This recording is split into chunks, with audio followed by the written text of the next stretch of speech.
Behind the wholesome facade of Mayberry's perfect small-town life lay some truly bizarre secrets that would shock even the most devoted fan. From mysterious actors whose identities remain unsolved to this day, to strange fan mail involving dangerous items, to production accidents that had to be written into episodes, the beloved sitcom was far weirder than anyone imagined. Cast members had bitter feuds, filming tricks involved hidden prop men, and one character appeared in dozens of episodes without anyone knowing who played him. Here are the 15 weird facts you didn't know about the Andy Griffith Show 1960. Fact 1. The Mystery of Mr. Schwamp. In one of television's most enduring mysteries, a man called Mr. Schwamp appeared in 26 episodes of the Andy Griffith Show. Yet nobody has ever been able to identify who played him. This middle-aged man with dark hair that appeared to be a toupee would show up sitting on park benches or standing quietly in crowd scenes throughout Mayberry, and whenever Andy or Barney spotted him, they would cheerfully call out, "Hello, Mr. Schwamp," before continuing on their way. The mysterious character would simply nod and smile in response, never speaking a single word during his appearances across the show's 8-year run. What makes this mystery even stranger is that Mr. Schwamp wasn't limited to just the Andy Griffith Show.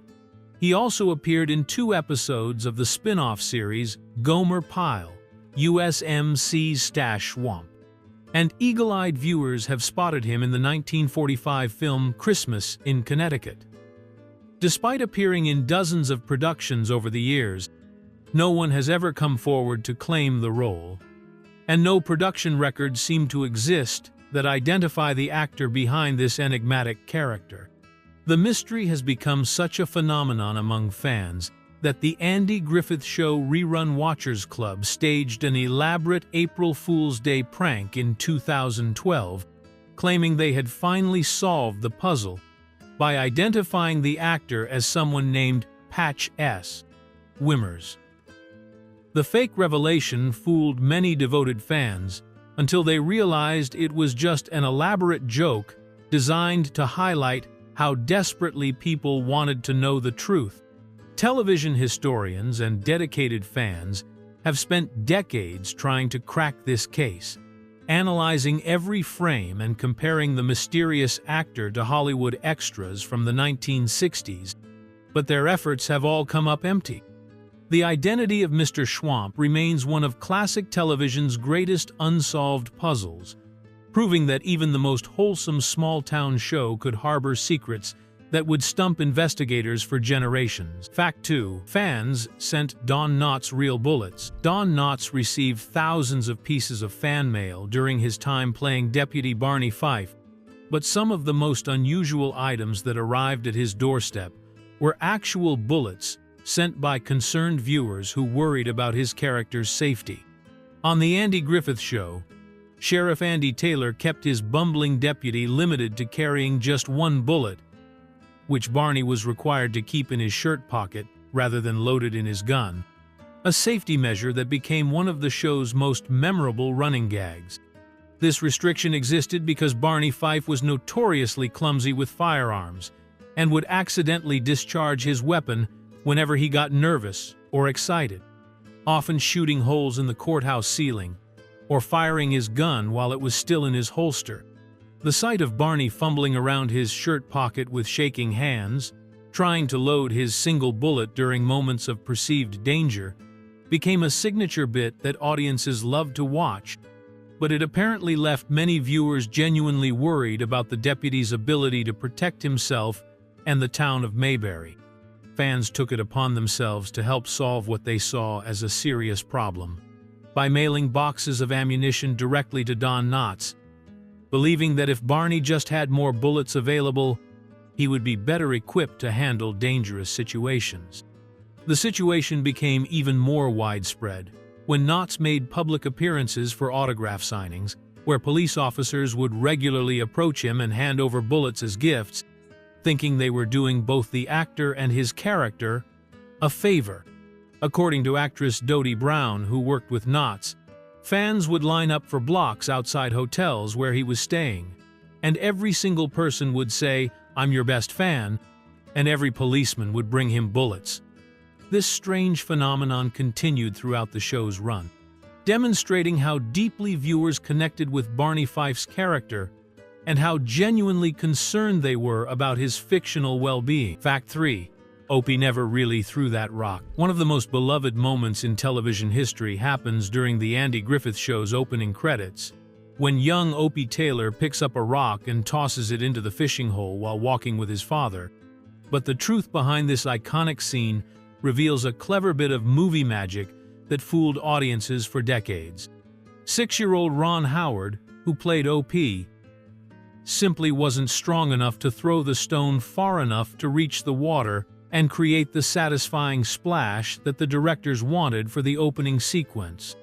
The crew filmed the opening credits at Franklin Canyon Park, located at the eastern end of the Santa Monica Mountains near Beverly Hills, during the summer of 1960, and they quickly discovered that Howard's small arms couldn't generate enough force to hurl the rock the distance needed to land in the lake.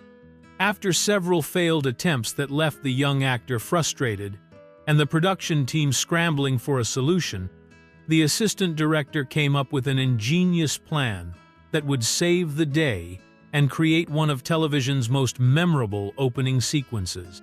The solution involved hiding a prop man behind a nearby bush, positioned perfectly so that he could throw a rock into the water at exactly the right moment, to make it appear as though Opie had made the throw himself.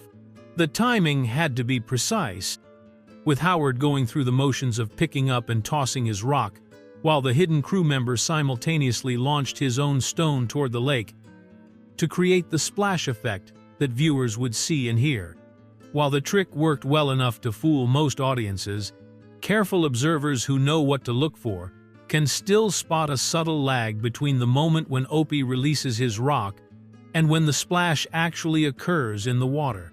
This tiny delay serves as evidence of the behind-the-scenes coordination that was required to create what appeared to be a simple, spontaneous moment between father and son heading out for a day of fishing. Fact 4. Andy Griffith punched a wall and broke his hand. During the production of Season 2, Andy Griffith had a moment of anger that resulted in a real injury that the show's writers had to cleverly work into the storyline. In a fit of frustration over something that happened during filming, Griffith punched a wall with enough force to break his hand, leaving him with a significant injury that required heavy bandaging and made it impossible to hide from the cameras during upcoming scenes.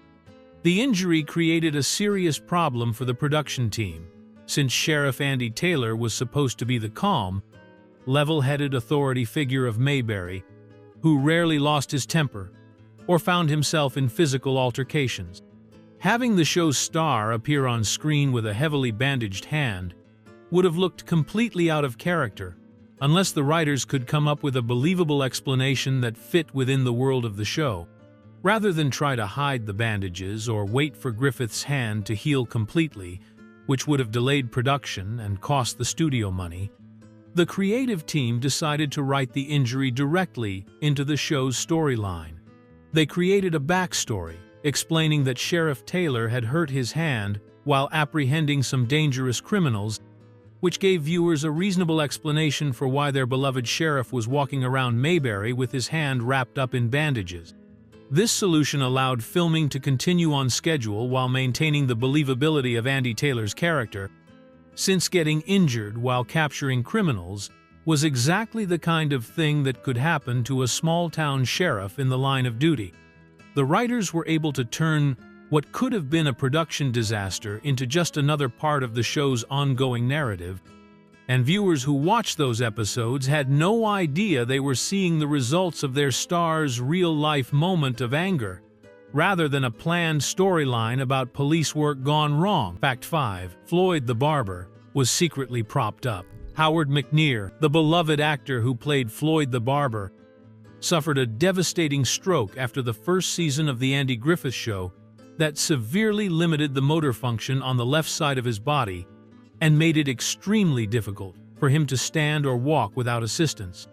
Rather than replace McNear with another actor, the cast and crew loved him so much that they decided to find creative ways to keep him on the show, leading to an elaborate system of hidden supports and clever camera work that allowed him to continue playing his iconic character.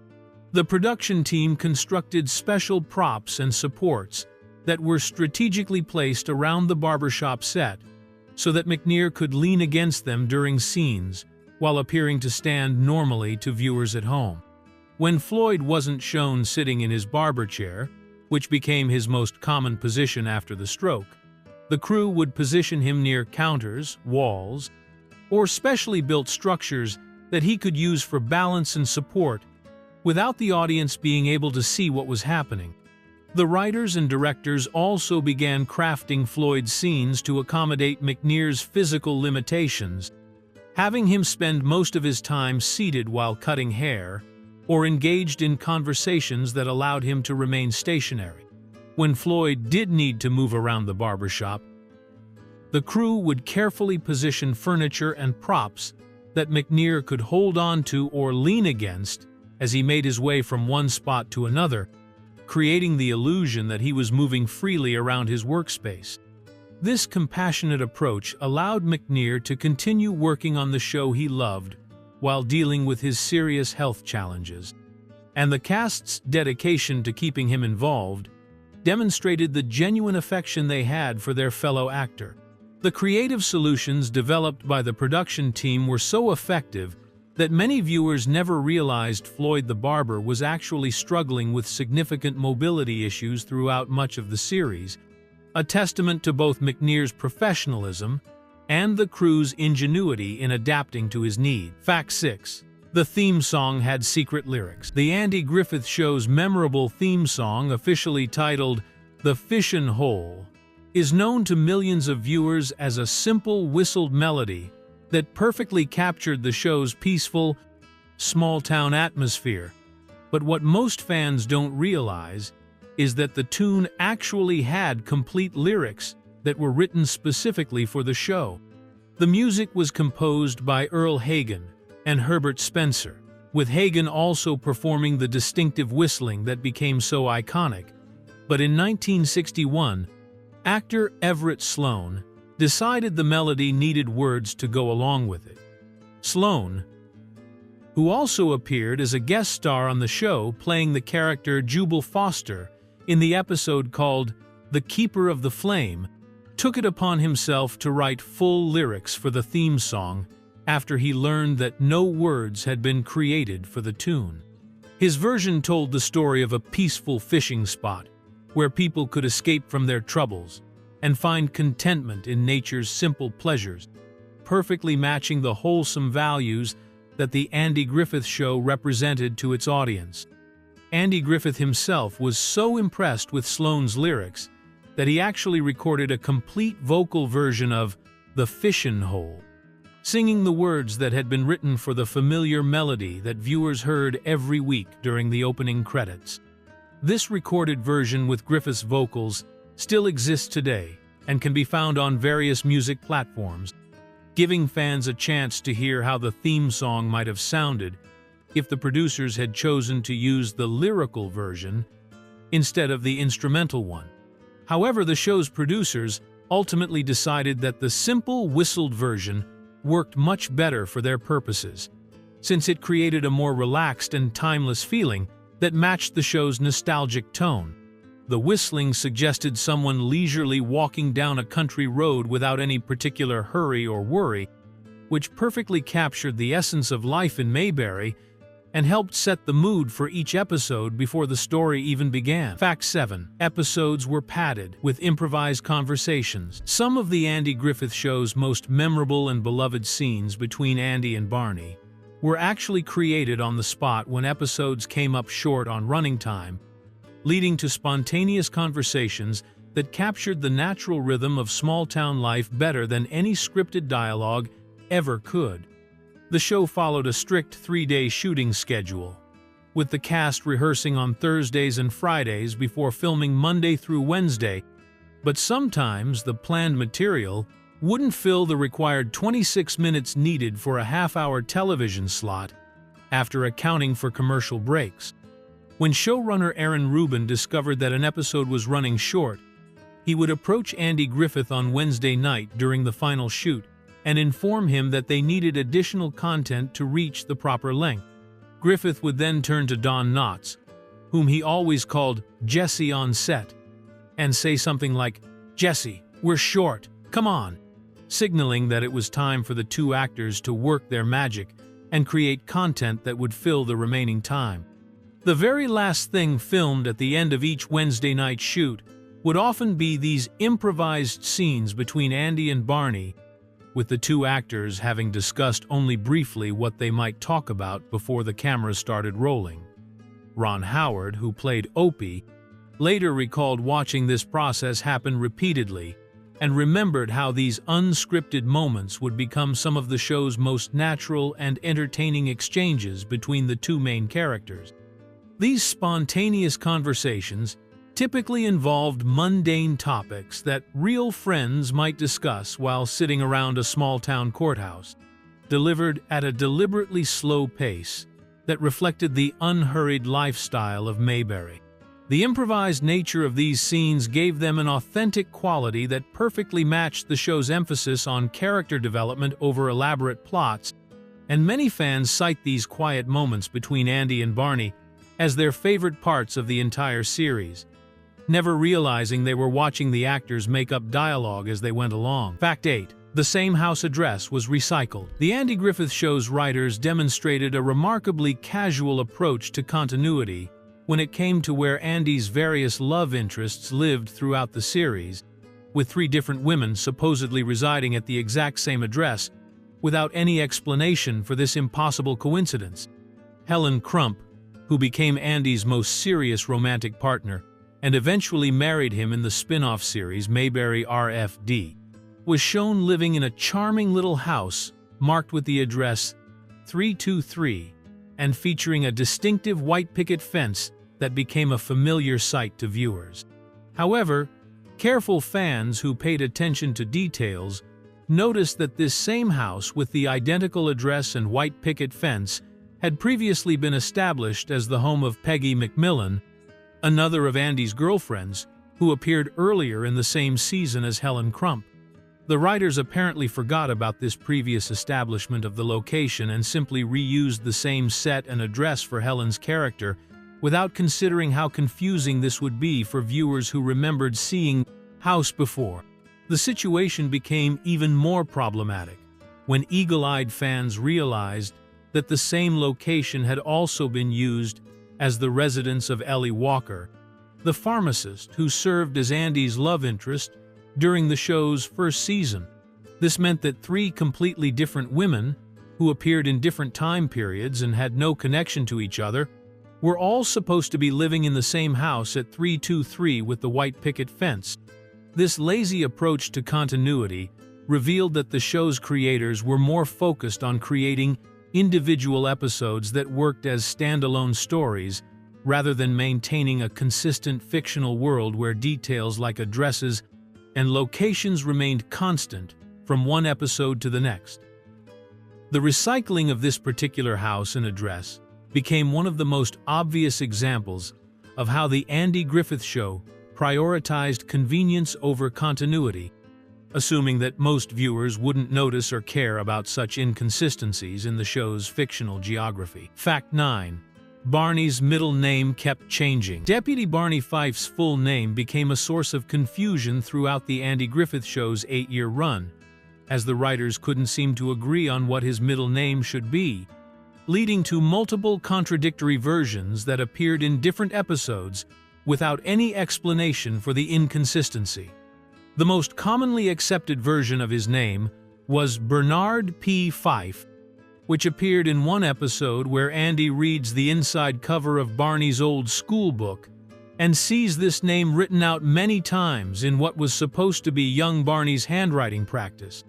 However, in at least 2 other episodes that aired at different points during the series, Barney's middle name was given as either Oliver or Milton, creating a continuity problem that sharp-eyed fans noticed and discussed among themselves. These alternative middle names appeared in official contexts within the show, such as legal documents or formal introductions, making it impossible to dismiss them as simple mistakes or misunderstandings by other characters. The changing middle name represented a broader pattern of inconsistent character details that plagued the Andy Griffith Show throughout its run, as the writers often seemed more concerned with creating funny individual episodes than maintaining a coherent backstory for the characters. This approach worked well for casual viewers who weren't paying close attention to such details, but it frustrated dedicated fans who wanted to understand the complete history and background of their favorite Mayberry residents. The inconsistency became particularly noticeable to fans who watched the show in syndication, where episodes from different seasons would air close together and make the contradictions more obvious than they had been during the original broadcast. Modern viewers who can easily access any episode through streaming services or DVD collections have an even easier time spotting these continuity errors, turning Barney's shifting middle name into one of the most well-known examples of the show's casual attitude toward maintaining consistent character information across multiple seasons and different writing teams. Fact 10. The town's name changed mid-series. The beloved fictional town that became known to millions of viewers as Mayberry wasn't always called by that name, as Andy Griffith himself revealed in later interviews that the community was originally supposed to be called Mount Pilot during the early development stages of the show. This name change happened before the series actually began airing, but it represents an important decision in the show's creative process that helped establish the warm, homey feeling that Mayberry came to represent for audiences across America. Andy Griffith confirmed this little-known fact years after the show ended, explaining that the original name Mount Pilot was based on a real geographical feature called Pilot Mountain that exists near his actual hometown of Mount Airy in North Carolina. The creators initially thought this connection to a real place would give their fictional town more authenticity and help ground the show in a recognizable Southern setting that viewers could relate to and understand. However, the decision was made to change the town's name to Mayberry before filming began, though Griffith never fully explained the reasoning behind this switch in his later interviews. The name Mount Pilot didn't completely disappear from the show's universe, though, as it was repurposed to become the name of a nearby larger town that the Mayberry characters would occasionally visit for shopping or business purposes, creating a connection between the original concept and the final version of the show. Interestingly, producer Sheldon Leonard initially didn't want the show to be set specifically in North Carolina, preferring to keep the location more generally somewhere in the South, without pinning it down to a particular state.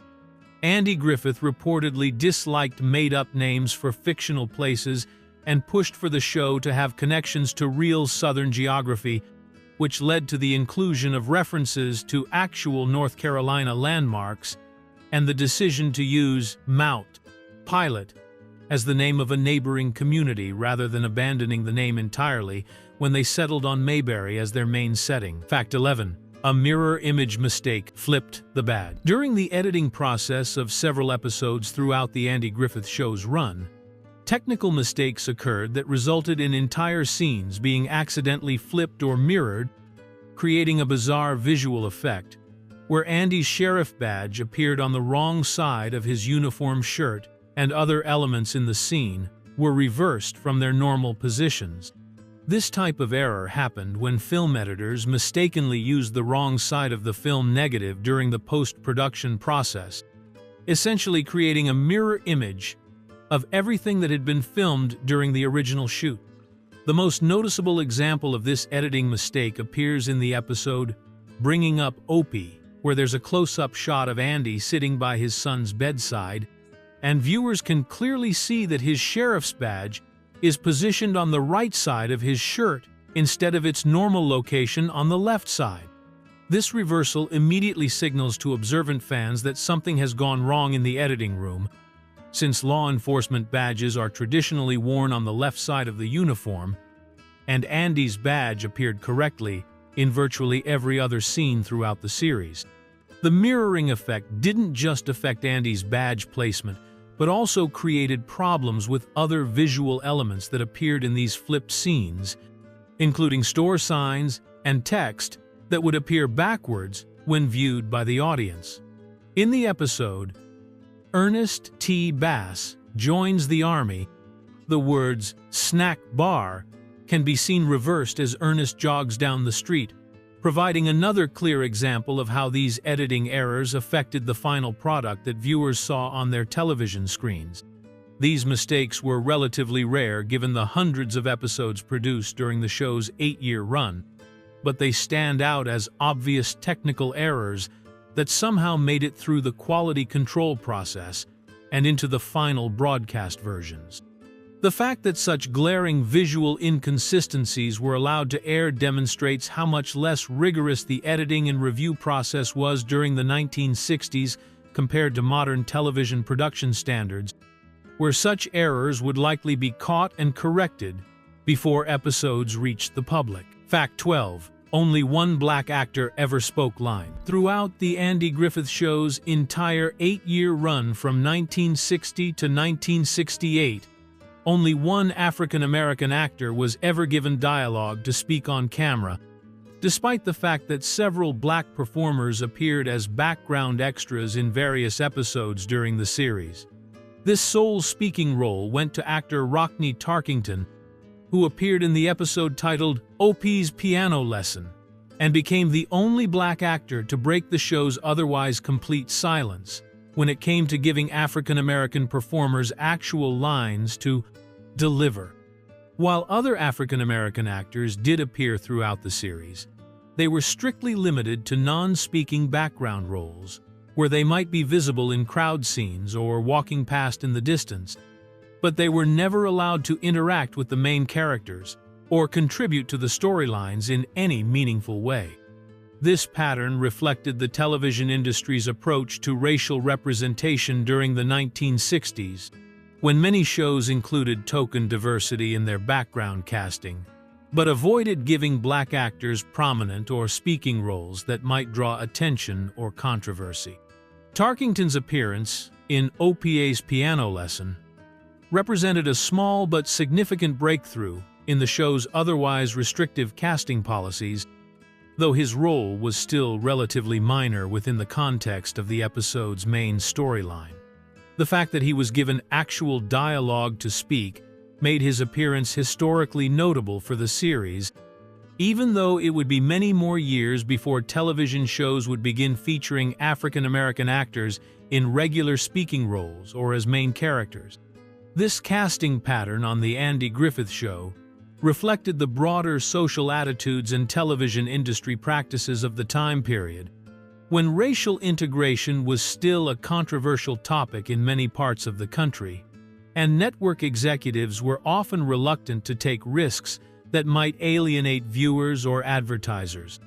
The show's creators were focused on depicting an idealized version of small-town Southern life that appealed to their primarily white audience, which unfortunately meant that the experiences and perspectives of Black Americans were almost entirely excluded from the fictional world of Mayberry. Fact 13. Frances Bavier hated Andy Griffith. Frances Bavier, the actress who portrayed the lovable and nurturing Aunt Bee on The Andy Griffith Show, had a surprisingly tense relationship with Andy Griffith throughout much of the series, despite their characters' warm on-screen chemistry as caring family members.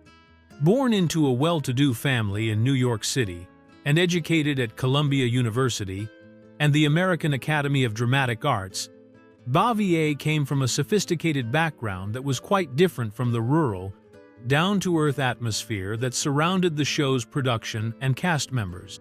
The main source of conflict between Bavier and Griffith stemmed from their completely different approaches to humor and workplace behavior, as Griffith was known for being a constant jokester who loved playing pranks on his fellow cast members and keeping the mood light between takes. Bavier, however, supposedly had very little sense of humor and found Griffith's antics annoying and unprofessional, preferring a more serious and focused approach to her work that clashed with the playful atmosphere that Griffith tried to maintain on set. This personality clash created ongoing tension during filming that was noticeable to other cast members and crew, though both actors remained professional enough to deliver convincing performances as the loving nephew and aunt who cared deeply for each other. The situation became so strained that when Griffith and Ron Howard visited Bavier at her home in Siler City, North Carolina in 1972, she actually turned them away and refused to see them, demonstrating how deep the rift between them had become. However, the story took a touching turn near the end of Bavier's life when she was terminally ill in 1989. Recognizing that her time was running short, she reached out to Griffith by telephone and apologized for being difficult during their years of working together, finally acknowledging that their personality differences had created unnecessary conflict. This final conversation allowed both actors to make peace with each other before Bavier's death, bringing closure to a relationship that had been complicated by their very different personalities and approaches to their craft. Fact 14. The show used a haunted movie set. The creepy Rimshaw house that served as the centerpiece of the Andy Griffith Show's memorable episode, The Haunted House, was actually a famous piece of Hollywood history that had been standing on the studio backlot since 1939, when it was originally constructed and used as Aunt Pitty Pat's house in the epic film Gone with the Wind. This building facade had been part of the 40 acres backlot in Culver City, California, where it became known among studio workers as the Aunt Pitty Pat House because of its prominent role in the classic Civil War movie.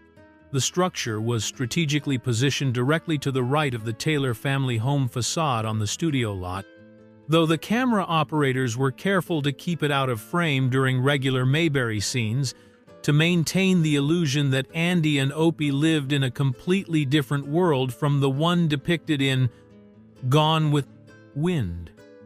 When the writers decided to create a spooky episode that required a genuinely eerie-looking building, the production team realized they had the perfect haunted house already available right there on their own backlot.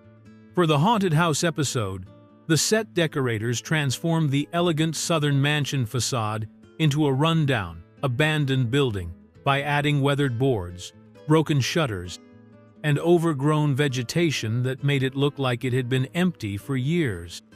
This redressing was so effective that viewers had no idea they were looking at a piece of movie history that had once represented the refined world of Atlanta society during the 1860s in one of Hollywood's most famous productions. The episode's plot involved Opie and his friend Arnold losing their baseball through the front door of the supposedly haunted Rimshaw place, with Barney and Gomer being too frightened to retrieve it because of the strange sounds coming from inside.